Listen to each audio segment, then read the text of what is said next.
seeing my uncle running on almost on the court and then celebrating. Personally, I was having one of the worst game of my life. Probably, I don't think I scored a single point until the end of the third quarter. Look, like this is a final. You gotta try to do something at least. What do you think about Latvian national team having an Italian coach and Luka Banki? I think they made a great choice. 2013. gadā Latvijas U20 basketbolisti izcīna vēsturisku Eiropas sudrabu. Kas bija šī panākuma stūrakmeņi? Kas notika ar panākumu varoņiem? Podkāsts Sudraba Zēni. Šīs sarunas viesis ir Amadeo Della Valle. Spēlētājs, kurš visvairāk sarūgtināja Latviju tieši turnīra finālā, kļūstot par mūsu galveno kapraci. Un viņš ļāva Itālijai atspēlēties un izcīnīt zeltu, bet pats tika atzīts par visu turnīru labāko spēlētāju, jeb MVP. Ame, I'm happy to see you here. Thank you guys for having me. This is a podcast about an event that took place 10 years ago. And 10 years is a long time, especially for a professional basketball career. Be honest, how often in your mind do you go back to that? Actually, many times, because it's one of the best memories I have so far in my basketball career, because it was a competition where I was still, let's say, a kid. I was still playing youth basketball, so it's totally different from professional basketball. So it's something I remind very, very well. What are the most vivid memories of that tournament? I have a few things I think about. Obviously, the first thing I think about is how we got to the final. We had some crazy games in the elimination rounds. Against Lithuania. Yeah. And you were the hero of that game, actually. I don't know. I think some things are just meant to happen because, in that game against Lithuania, I was taking the ball out and we were down 3. I actually made the wrong pass. And really? and the ball came back right in my hands and I had no time to think and just shoot, and I hit the backboard, I think, and made it, and it was crazy. And then obviously another memory I have is when I was trying to find an Italian flag after we won, because that was one of my dreams to run around with the Italian flag. And I think that was a challenge because of 6,000 Latvians in the stands. Yeah, I'm not gonna lie. When we first got in the gym, it was amazing, an amazing atmosphere. It was a very, very warm crowd. But honestly, it was a very good game. It was a polite crowd. People were very educated and cheered well. Yeah. What stood out for me was actually what you already mentioned, the way you were getting to the final. And if we go into a philosophy a bit, it was actually a very thin line between you being eliminated in the quarterfinals and getting gold medal. And have you thought about how sports are actually funny about this? You can be hero because of one shot. Yeah, I think about it all the time, especially about that tournament. I'm thinking just like before the tournament, we were just hoping to have a good run. Like let's play well and let's see what happens. And then one game after another game, we're just like, we can actually do something, but nobody's is thinking or saying it because it's like we don't want to think too far ahead. But every game was let's say special or different, because we also had some losses in that tournament, but we ended up winning it. Yeah. You played Latvia twice in the tournament, and after losing the first one, how confident you were that going to the final? Honestly, I was already happy that we were gonna get a medal. That it was worst case scenario the silver medal. So I didn't really put too much thoughts into what are we gonna do, are we gonna win, are we gonna lose. I was just so happy no matter what. But then when the game was on the line, we were down some points, and we could actually see that it was an even game. I started like to think like maybe we can actually do it. How surprised you were with Latvia going to the final? Honestly, I was not very surprised because I was surprised because they had a short roster, but they were playing very well. They were well coached, and they had some great talents on the team. Some very good players, and you can see they had chemistry. They knew what they were doing. They knew each other, and so it was. Honestly, in those tournaments, the chemistry makes a big difference because there were also some other great teams. Greece with Antetokounmpo. Yeah. France, Spain, always. But I was not surprised that they were there. Spain was actually the winners of under 16 and under 18 at this age for this generation. Yeah, they had, great players all around. So I'm just happy that I don't even know sometimes what to think when I think about that. Yeah.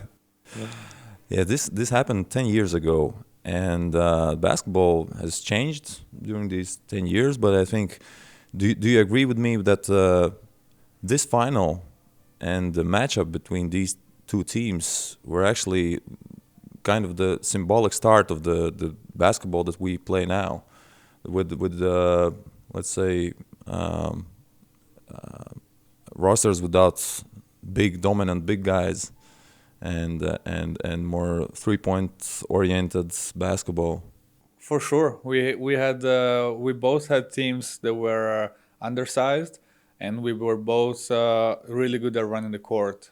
We were hoping to get out in fast break, and they were trying to do the same, which is really natural nowadays. Before it was more like also some post up, some things like that, but we didn't have the players to do that, and we really focused on trying to run, trying to find points in open space, and that's really, in the NBA now, for example, that's the number one thing. So that was probably a turning point, yes. And I think it also characterizes the Italian basketball itself.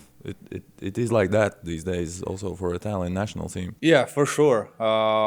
Especially when Sacchetti was the coach, he's let's say a running guy in style. With Pozzecco also the same. They try to make the best out of the players. They do with what they have, let's say. With what we have, because Fontecchio is a player, is an amazing player. When he plays dynamic, same with Melli when he spreads the floor, shoot threes. So it's a very good point. Let's go back to that final 10 years ago. You already talked a bit about the crowd. 6.8 thousand people altogether. 6,000 of those are Latvians. What do you remember about the atmosphere in the final? It was. Did you expect something like that in the youth tournament? No, I honestly didn't expect it. I knew there were rumors there were gonna be a lot of people, but I didn't expect that. It was really crazy. Something I really remember is I remember my dad being there, and also my uncle being there. And your dad is a professional player. He was former. He was a former player. And my uncle was just there watching the game. And I remember when I started to make some shots, seeing my uncle running almost on the court and then celebrating and being happy. So I have that memory in my eyes. Yeah. After the first half, you were down by 8 points. Do you remember the halftime? Did Coach Sacripanti give you some special speech, or what was the secret recipe to come back? No, honestly, he was very calm. I think he kept telling us to believe and to do what we were doing for the whole tournament. Personally, I was having one of the worst games of my life, probably. I don't think I scored a single point until the end of the third quarter. You actually scored 15 of your 19 points in the last 5 minutes of the game. Okay, yeah. So maybe I had 2 points in the first half or something like that. But I remember thinking, like, I gotta do something because I cannot leave this game with, like, at least try to do something. And Was that your own initiative, or was that like genius tactical mind of Sacramento?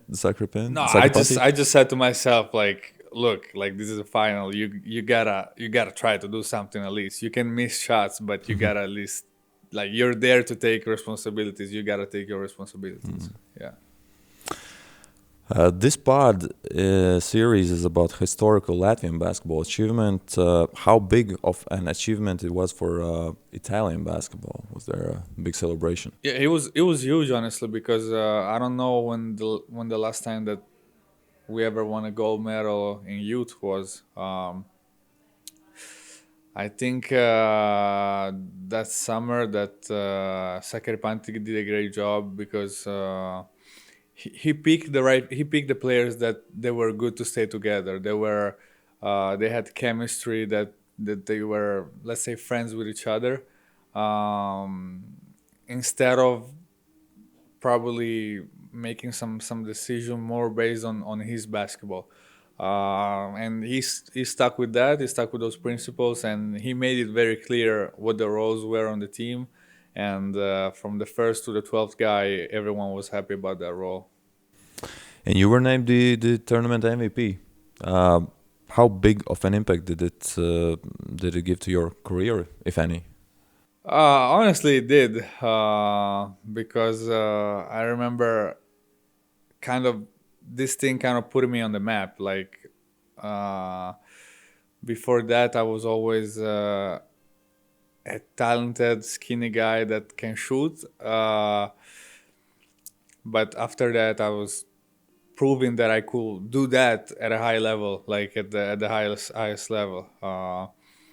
So it made me really proud, and it made me receive a lot of messages from unexpected people and people. Any offers? I was playing in college, Yes. so I really wanted to go back in college and play. So that's what I did, one more year.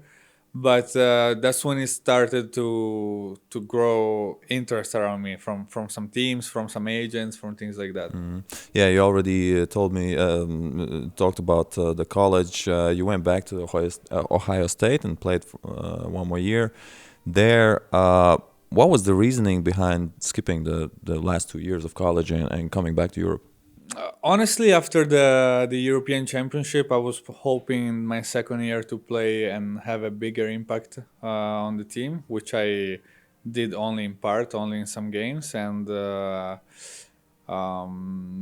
after the second year, before the season was over, actually, I received an offer from Reggio Emilia, which was a very good club in the moment. They were playing Eurocup, I think. They were playing Euro Challenge. They won the Euro yes. Challenge that year, and they qualified for Eurocup. So for me, coming back from college, having the opportunity to play immediately in a Eurocup team, it was something that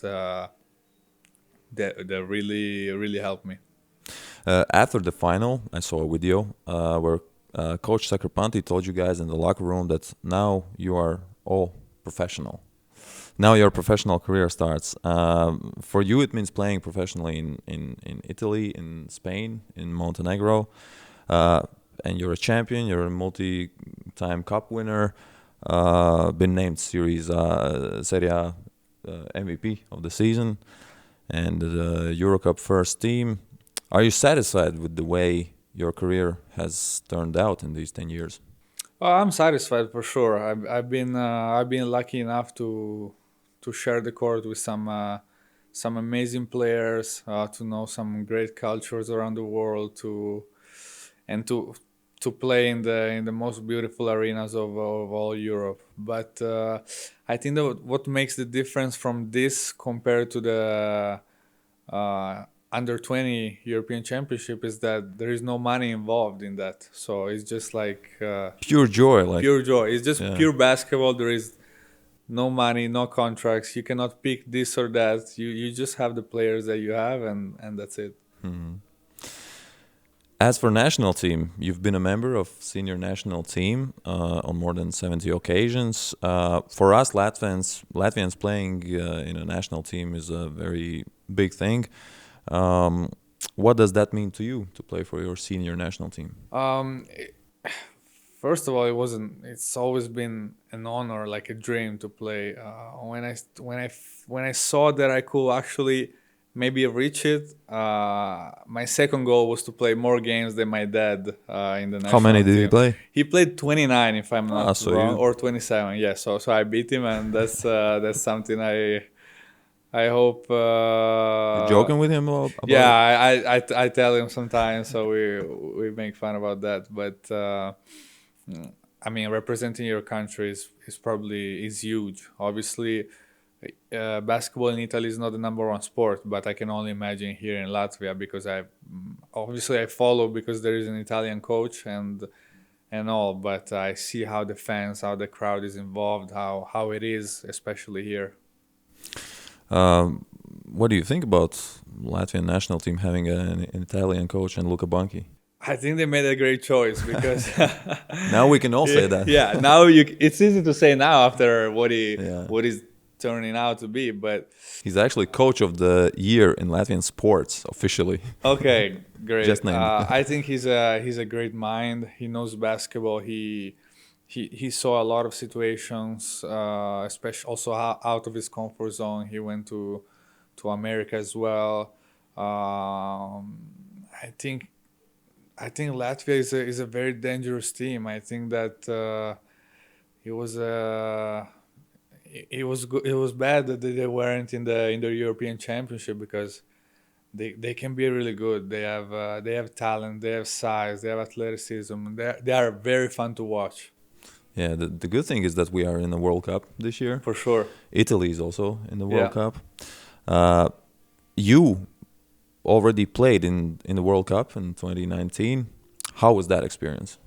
It was another experience that you just, after you do it, you're just like, wow, I just played a World Cup. Like, I probably couldn't dream of something like that. And you just probably don't even know how big it is to play in it, or how lucky you are to play in it. And you probably play all those countries that you usually don't play against. It was a fun experience. It was honestly, every day was something new, every day was something different, so I really enjoyed it.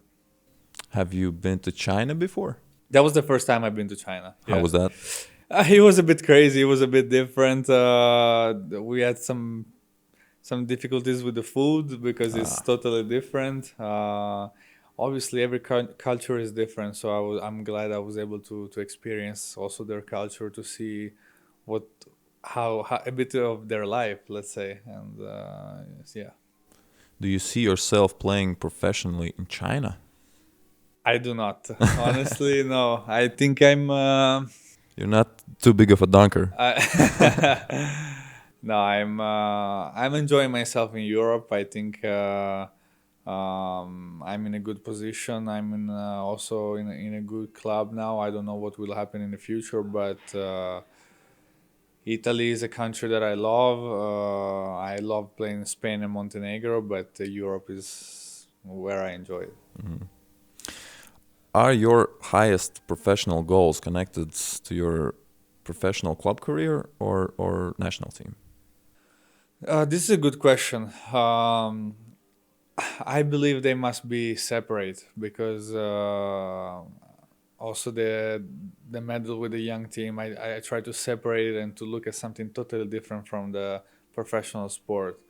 Honestly, I try to separate every year and every club, every situation, because in the end, yes, it's the same sport, it's the same everything, but I try to approach every situation or analyze every year differently, like what I had in this club, what I did, what I left, what they left me, a bit of that. At the end of our conversation, let's go back to the under-20 championship. What will you take away from this championship the most? Like what will stay with you forever? I think physically it will be the gold medal. Yeah. Mentally? Just the joy of the game. Just thinking about that moment, happy, doing what I love to do. And this is probably the peak of sports, because when you play professional, there is a lot of up and downs, a lot of economic-wise problems related or decisions also. There is just like, it's just pure basketball, so that's it. Where this gold medal is at home right now? At home, in my family home. I know exactly where it is. I try to take care of it. And where do you rank it? It's always first place for me. It's always first place. It cannot be less than any other tournament, because Maybe World Cup, senior level. yeah, for sure. But for me, that moment is special. I really appreciate you taking your time out of the very busy schedule during the season. Thank you very much. Thank you very much for the interview. I'm glad I was able to talk about this. Jā. Paldies arī jāsaka viesnīcai Monika Centrum hotels par viesmīlīgām telpām, lai mēs varētu šeit arī aizvadīt šo sarunu. Podkāsts Sudraba Zēni. Klausies arī pārējās šī podkāsta epizodes un iesaki tās citiem.